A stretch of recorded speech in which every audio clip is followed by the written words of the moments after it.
जून को नरेंद्र मोदी प्रचंड बहुमत के साथ तीसरी बार प्रधानमंत्री बनने जा रहे हैं, लेकिन मोदी को इतने नंबर आखिर आ कैसे रहे हैं, कहां से आ रहे हैं, किस राज्य से आ रहे हैं और किन सीटों से आ रहे हैं, एक एक सीट पर अब हम बात करने जा रहे हैं। और शुरुआत करेंगे देश के सबसे बड़े राज्य उत्तर प्रदेश से।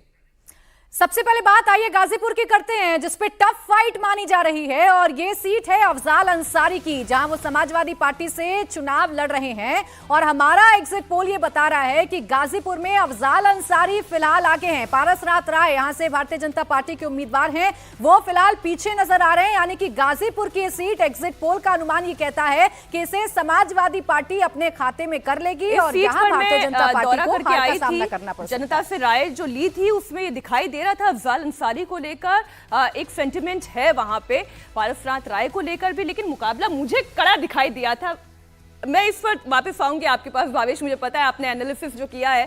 कैराना सीट की एक और बात कर लें। कैराना सीट जहां से इकरा हसन मैदान में है, समाजवादी पार्टी की उम्मीदवार हैं इकरा हसन। ये अब मैं इतनी दूर से पढ़ नहीं पा रही हूँ, जरा ये बता दीजिए आगे चल रही है पीछे चल रही है? पीछे चल रही है। इकरा हसन पीछे चल रही है और यहाँ से उम्मीदवार हैं प्रदीप चौधरी भारतीय जनता पार्टी के। वो मजबूत कैंडिडेट के तौर पर उभर कर आए। हालांकि इकरा हसन के बारे में कहा जा रहा था कि पढ़ी लिखी उम्मीदवार हैं और अच्छा यहाँ पर वो चुनाव लड़ी हैं, लेकिन फिलहाल हमारा एग्जिट पोल ये बता रहा है कि कैराना की ये सीट समाजवादी पार्टी नहीं बल्कि बीजेपी के खाते में जा सकती है। हम बात करने जा रहे हैं आजमगढ़ की एक और वीआईपी सीट, जहां से समाजवादी पार्टी के उम्मीदवार धर्मेंद्र यादव, जो कि यादव फैमिली से आते हैं, उनकी साख दांव पर है। इस सीट से धर्मेंद्र यादव आगे दिखाई दे रहे हैं। हालांकि पिछली मर्तबा ये चुनाव हारे थे, लेकिन इस बार इनकी जीत दिखाई दे रही है, आगे चल रहे हैं सीट से।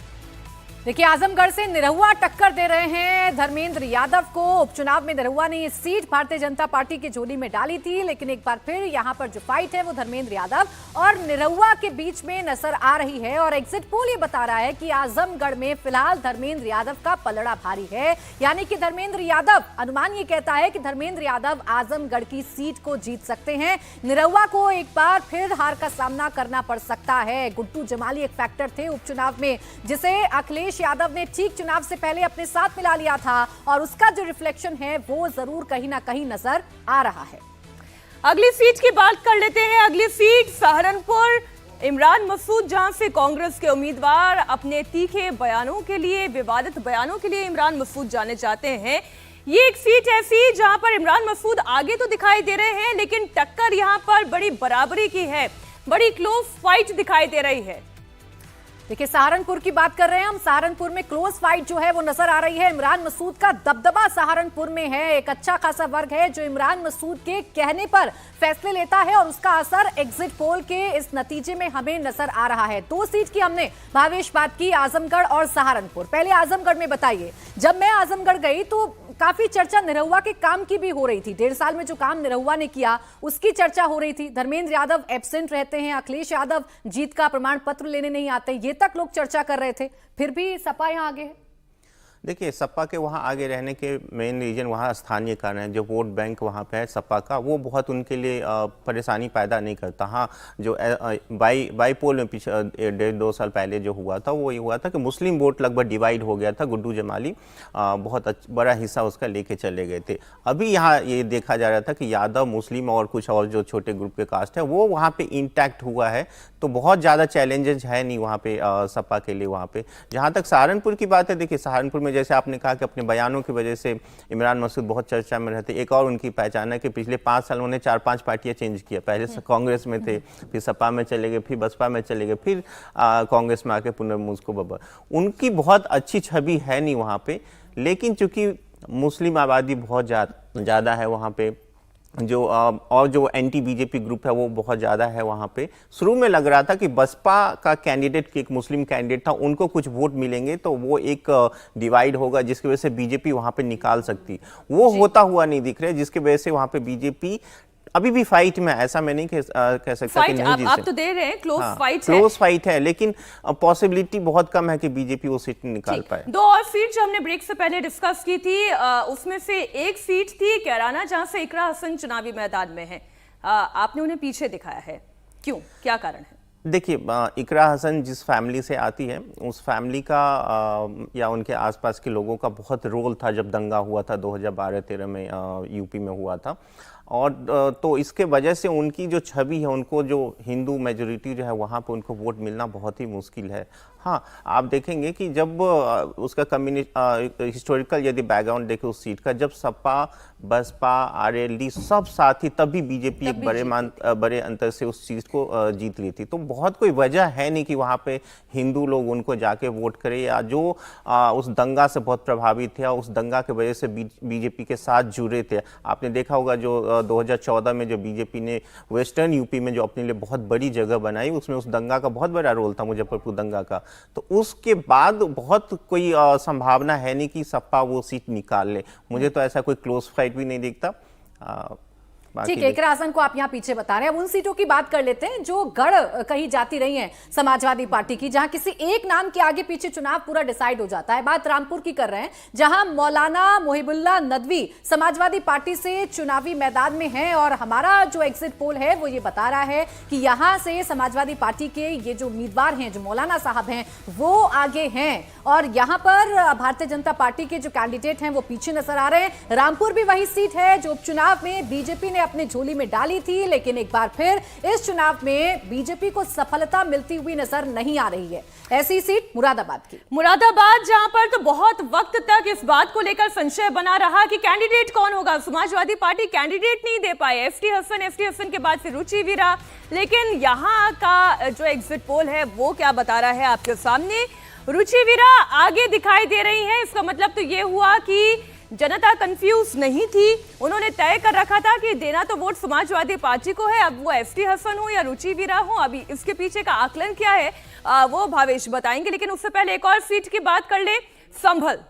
देखिए, संभल की बात कर लेते हैं। संभल से जियाउर रहमान बर्क समाजवादी पार्टी के उम्मीदवार हैं। देखिए, यहां से समाजवादी पार्टी के उम्मीदवार का निधन हुआ था, फिर उनके पोते को उम्मीदवार बनाया गया था, और ये सीट भी समाजवादी पार्टी के खाते में जाती हुई नजर आ रही है। यहां पर भी समाजवादी पार्टी की साइकिल चल रही है। भावेश, ये तो वही सीट है जहां 2019 में भारतीय जनता पार्टी को झटका लगा था वेस्टर्न यूपी में, और एक बार फिर वही होता हुआ नजर आ रहा है। बिल्कुल, आप सही कह रहे हैं। जो सपा, बसपा और जो आरएलडी का पिछली बार अलायंस था, उन्होंने उस अपने सोशल ग्रुप के जो एक साथ जुड़ने की वजह से जिन सीटों पर प्रभाव डाला गया था, उसमें रामपुर, उसके बाद मुरादाबाद, ये सब सीटें थी उसमें। उसके बाद जब बसपा छोड़ के गई, तो बसपा का एक बहुत बड़ा हिस्सा अभी सपा के पास है, वही वोट। और चूंकि वहाँ पे जिन सीटों के हम लोग डिस्कशन करें उसमें एक मुस्लिम मेजोरिटी बहुत ज़्यादा है, लगभग 50% के आसपास है, तो बीजेपी उस सीट को तभी जीत सकती है जब वहाँ पे मुस्लिम वोटों में डिवाइड हो, जो कि नहीं दिख रहा है। इन ब्लॉक मुस्लिम वोट जो अलायंस को गया है, वहाँ पे इंडिया अलायंस को गया है। जहाँ तक मुरादाबाद की बात है, मुरादाबाद में अभी भी थोड़ा सा चांस है कि बीजेपी वो सीटें जीत ली, क्योंकि उनके कैंडिडेट जिस तरह उन्होंने कैंडिडेट को बदला 2-3 बार, बिल्कुल, तो प्रचार भी नहीं करूंगा, बिल्कुल, तो एसटी हसन के वजह से शायद कुछ मुस्लिम वोट वहां पे डेविएट जरूर हुए हैं। तो एक संभावना है कि वो मुरादाबाद सीट बीजेपी निकाले, हालांकि बहुत क्लोज है, उसको उतना ज्यादा भी उस फैक्टर को देखा नहीं जा सकता। लेकिन चूंकि इन सब सीटों की बनावट वैसी है, मुस्लिम मेजोरिटी। एक सीट जो पिछली मर्तबा रह गई थी, गाजीपुर की सीट आपने अफजाल अंसारी को आगे दिखाया है, क्या पारसनाथ राय कोई टक्कर नहीं दे पाए? देखिए, हमारे सर्वे में जिस तरह का जो सोशल इक्वेशन दिख रहा था, आपने देखा होगा 2019 में भी मनोज सिन्हा जब वहाँ से चुनाव लड़ रहे थे, तो वहाँ भी देखिए पहले किसी जमाना में डिलिमिटेशन से पहले वो इस तरह का था, भूमियार बहुल सीट माना जाता था। डिलिमिटेशन के बाद वैसा है नहीं, वहाँ पे जो एक सोशल इक्वेशन है, मुस्लिम यादव, इनका एक अच्छा खासा मेजोरिटी है वहाँ पे। तो मनोज सिन्हा जब 2019 में चुनाव लड़े थे, उसी टाइम ये प्रिडिक्ट किया गया, हम लोगों ने प्रिडिक्ट किया था मनोज सिन्हा खुद भी चुनाव हार सकते हैं वहाँ पे।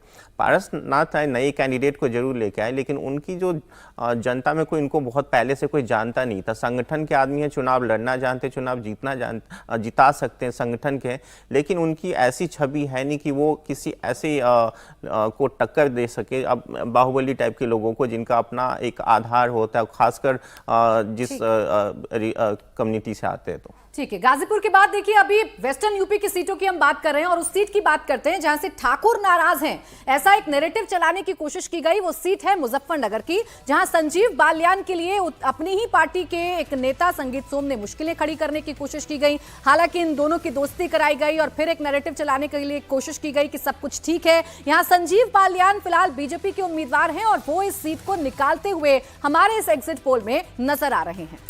अगली एक और सीट की बात कर लें। इस वक्त हम नोएडा में खड़े हैं, बगल ही में गाजियाबाद है। यहाँ से बीजेपी के नेता अतुल गर्ग और गाजियाबाद ऐसी कॉन्स्टिट्यूएंसी जहाँ से वीके सिंह को बिठाया गया, नया चेहरा दिया गया और ये भी वो चेहरा है जिसे लेकर लोगों के अंदर कुछ लोकप्रियता और पसंद दिखाई थी। गाजियाबाद और इसके अलावा एक और जिस सीट का जिक्र अभी प्राची ने किया, भावेश। गाजियाबाद को लेके तो मेरे ख्याल से कोई सर्वे करने की जरूरत भी नहीं है कि वहाँ पे बीजेपी कैसे क्यों नहीं जीत सकती है, कोई बहुत बड़ी वजह है। पिछला मैंडेट भी बहुत बड़ा था। हाँ बिल्कुल, गाजियाबाद में जनरल वीके सिंह थे, वो भी बहुत अच्छा काम करे, सबसे बड़ी मार्जिन से पिछली बार चुनाव जीते भी थे यूपी में, तो बहुत कोई बड़ी वजह थी नहीं। जहाँ तक हम लोग मुजफ्फरनगर की बात करते, देखिए आप पिछले 2-3 चुनाव से देखेंगे ना, एक नया नैरेटिव खड़ा करने की कोशिश किया जाता कि कभी जाट नाराज है, कभी ठाकुर नाराज है।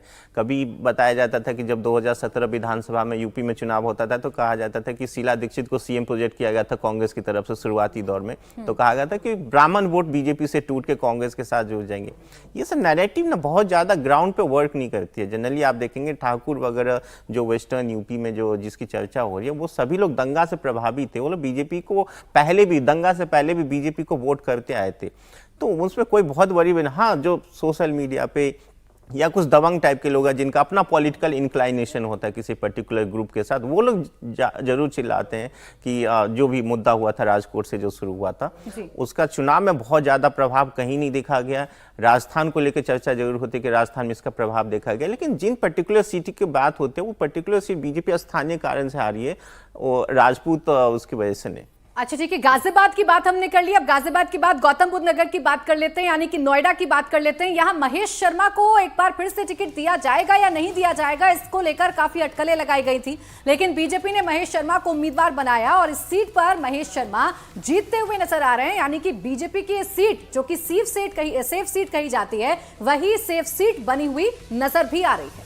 अगली सीट, सबसे high profile seat Uttar Pradesh की कुछ सीटों की अगर बात करें तो उनमें से एक है अमेठी, जहां से केंद्रीय मंत्री स्मृति ईरानी ने चुनाव लड़ा, जबरदस्त चुनाव लड़ा। एक हवा ये बनाई गई कि नहीं, स्मृति ईरानी के लिए कुछ नाराजगी ग्राउंड पर दिखाई दे रही है, इस बार तो मुश्किल होगा, लेकिन हमारे एग्जिट पोल में स्मृति ईरानी आगे दिखाई दे रही हैं। रायबरेली की भी बात कर लें प्राची।